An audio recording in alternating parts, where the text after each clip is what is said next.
Hello everyone, hope so all are doing well and staying safe. So guys, मैं आप सभी के लिए एक लेटेस्ट वीडियो लेकर आ चुकी हूँ। एंड गाइज, होप सो आपके एग्ज़ाम्स बहुत अच्छे गए होंगे, आप सभी ने अपना बेस्ट दिया होगा अपने एग्ज़ाम्स में। एंड आज हम इस वीडियो में देखने वाले हैं कि आपको अपने सेमेस्टर 2 में, जिन भी बच्चों का सेमेस्टर 1 का एग्ज़ाम ख़त्म हो गया है, कि आपके सेकेंड सेमेस्टर में कौन कौन से आपके सब्जेक्ट्स रहने वाले हैं डीएससी और जेनेरिक इलेक्टिव में, जो कि बहुत इंपॉर्टेंट वीडियो होने वाली है। आप सभी के लिए एंड तक बने रहना। बहुत सारी इंपॉर्टेंट चीज़ें जो हैं मुझे इस वीडियो में आप सभी को क्लियर करनी है। एंड ऑल्सो आपने जब फर्स्ट सेमेस्टर के एग्ज़ाम दिए होंगे तो आपको बहुत सारी बेसिक चीज़ें जो है क्लियर हो गई होंगी। तो चलिए वीडियो को शुरू करते हैं। यहाँ पे BA program, basically BCom program का मैंने खोल लिया है सेमेस्टर सेकेंड का सब्जेक्ट्स चार्ट। ठीक है, जैसे बेसिकली हम देखने वाले हैं कि सेकंड सेमेस्टर में आपको कौन कौन से सब्जेक्ट्स पढ़ने हैं। अब देखो, मैं आपको एक चीज़ क्लियर कर देती हूँ कि आपने ना डीएससी सब्जेक्ट्स जो है वो कंपलसरी होते हैं, और आपने फोर्थ सेकंड थर्ड यानी कि 3 डीएससी मेन सब्जेक्ट्स पढ़े होंगे अपने सेमेस्टर 1 में। सो सेम अभी आपको मिलने वाले आगे, यानी कि 3 आपने पढ़ लिए, तो चौथा, पाँचवा और छठा अब आपको यहाँ पे मिलने वाले हैं डीएससी सब्जेक्ट्स।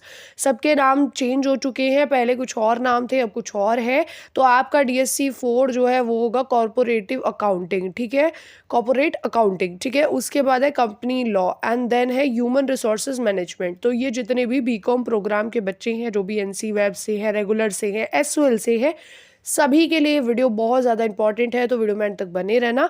और आपको पता चल गया होगा इस वीडियो में अभी तक कि आपके जो ये 3 सब्जेक्ट है, ये सभी बच्चों को मिलने वाले हैं अपने बीकॉम प्रोग्राम सब्जेक्ट में, कोर्स में, कि आपको डीएससी डिसिप्लिन सब्जेक्ट्स में, जो कि कंपलसरी होते हैं, 4 क्रेडिट के होते हैं, उनमें आपको ये 3 पढ़ने हैं। ठीक है, कंपनी लॉ पढ़ने हैं, ह्यूमन रिसोर्सेज मैनेजमेंट पढ़ना है, कॉर्पोरेट अकाउंटिंग पढ़ना है। इन सभी का सिलेबस क्या है उसकी वीडियो मैं जल्द लेकर आऊँगी, पर आपको कॉमेंट में पहले मुझे बताना होगा कि वीडियो लेकर आनी है नहीं, आपको चाहिए या नहीं।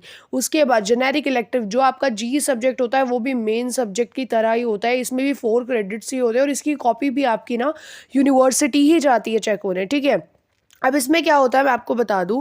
अगर आपने जैसे कि सेमेस्टर 1 में पढ़ा था, ठीक है, जैसे कि आपने सेमेस्टर 1 में पढ़ा था इंग्लिश फ्लुएंसी 1 आपने पढ़ लिया, तो आप अब नहीं पढ़ेंगे इंग्लिश फ्लुएंसी 1। अब आपको इंग्लिश फ्लुएंसी 1 ना मिलकर हिंदी दे देंगे। ठीक है, और अगर आपने इस बार हिंदी पढ़ी थी, क्योंकि भाई अलग अलग कॉलेजेस है, अलग अलग चीज़ें चलती है, तो सब मेस्ड अप ना हो इसलिए मैं बता रही हूँ। आपको जो है जेनेरिक इलेक्टिव में मिलने वाली, अगर आपको इंग्लिश फ्लुएंसी 1 मिल रहा है अभी, तो आपने शायद पहले हिंदी पढ़ा होगा, और अगर आपको पहले आपने हिंदी नहीं पढ़ा था, इंग्लिश पढ़ा था, तो अभी आपको हिंदी मिलेगा। होप सो आपको समझ आया होगा। यानी कि अगर इन दोनों में से आपने एक चीज़ पढ़ ली है सेमेस्टर 1 में, तो अब आपको दूसरी मिलेगी। ठीक है, अब आप बोलोगे कि दी हिंदी तो जेनेरिक इलेक्टिव में भी और अदर सब्जेक्ट्स जो हमारे एक वैक सैक होते हैं उनमें भी हिंदी होती है, तो मतलब हमें 2-3 हिंदी पढ़नी पड़ेगी। तो देखो, हर सब्जेक्ट की अपनी अलग एक खासियत है, और सभी सब्जेक्ट अलग अलग है, सबके मार्क्स अलग अलग है, सभी सब्जेक्ट अलग अलग है। अगर आपको 2 हिंदी मिल रही है तो दोनों के नाम भी अलग अलग ही होंगे। ठीक है, अब हिंदी ए किसको मिलती है, खा किसको मिलती है, और गा किसको मिलती है, वो हम देखने वाले हैं। कि हिंदी का मिलती है जिन्होंने 12वीं तक हिंदी पढ़ी है, हिंदी खा जिन्होंने 10वीं तक पढ़ी है, हिंदी गा जिन्होंने 8वीं तक हिंदी पढ़ी है। ठीक है, तो आपको ये इनमें से कोई सब्जेक्ट मिलेगा। उसके बाद बात करते हैं आपके एबिलिटी एनहेंसमेंट कोर्स, जो आपका एक्स सब्जेक्ट होता है। ठीक है, मैं आपको ये पूरा चार्ट नहीं दिखा रही हूँ क्योंकि आप कंफ्यूज हो जाएंगे। ठीक है, क्योंकि मुझे सभी बच्चों को समझाना है, चाहे वो एनसी वेब के हैं, रेगुलर के हैं, या फिर एसओएल के हैं। अब एसओएल के लिए तो ये चार्ट दे रखा है, आप देख सकते हैं, बट स्टिल मैं बता दूँ, अगर आपने सेमेस्टर 1 में हिंदी पढ़ी है, अपने एबिलिटी एनहेंसमेंट कोर्स में आपने अगर हिंदी पढ़ी है, ठीक है, तो आपको अब मिलेगी ईवीएस। ठीक है, जो बच्चे सेमेस्टर 1 में ईवीएस पढ़ चुके हैं अब उनको मिलेगी हिंदी। ये चीज़ आप समझ लो।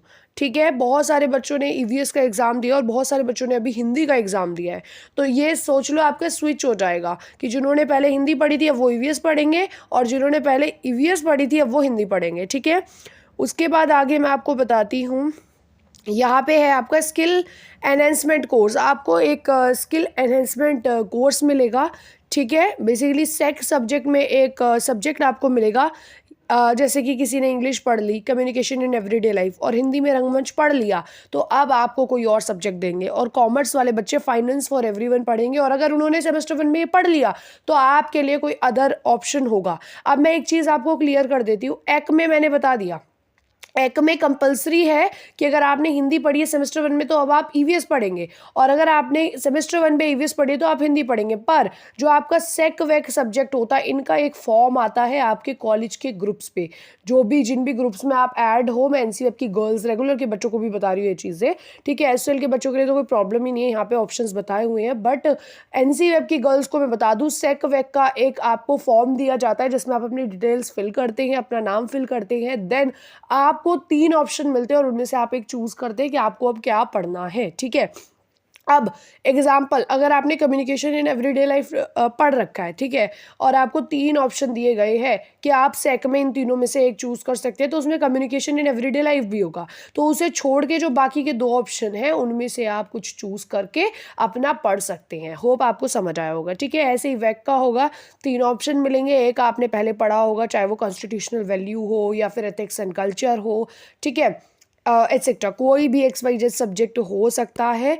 तो आपने जो पढ़ा है उसे छोड़कर जो आपने नहीं पढ़ा वो आपको चूज़ करना है और आगे की पढ़ाई अपनी कंटिन्यू करनी है। आई होप आपको ये सारी चीज़ें इंपॉर्टेंट समझ आई होगी जो इस वीडियो में मुझे आपको बतानी थी। आपके 7 सब्जेक्ट्स होते हैं, 7 में से 4 मैंने आपको बता दिए कौन कौन से रहने वाले हैं, ठीक है। एक सेकेंड, 7 में से मैंने बता दिया कि आपके डीएससी 3 कौन से होंगे और जेनेरिक इलेक्टिव बता दिया और एक बता दिया, यानी कि 2 रहते हैं, ठीक है। 5 मैंने बता दिए 2 रहते हैं। इनका गूगल फॉर्म आएगा आपके ग्रुप्स पे और कॉलेज वाले प्रोवाइड कराएंगे, उसमें से फिर आपको चूज़ करना है। जितने भी एनसीएफ रेगुलर के बच्चे वीडियो देख रहे हैं और एसओएल के बच्चे जो है ऑल्सो जो भी यहाँ पे दिया गया है उन्हीं चीज़ों को फॉलो करेंगे, ठीक है। So thank you for watching this video till the end. और अगर कोई भी डाउट है कॉमेंट कर देना, और अगर इन सभी सब्जेक्ट्स की आपको सिलेबस वीडियो चाहिए तो भी कमेंट कर देना। एंड वीडियो अच्छी लगी हो तो वीडियो को लाइक करना, अपने फ्रेंड्स के साथ शेयर करना ताकि उनकी भी हेल्प हो जाए। टेलीग्राम ग्रुप ज्वाइन नहीं किया है, लिंक डिस्क्रिप्शन में है, जल्दी से जाओ ज्वाइन करो। एंड मिलते हैं नेक्स्ट वीडियो में जल्दी ही, तब तक के लिए bye bye, see you in the next video.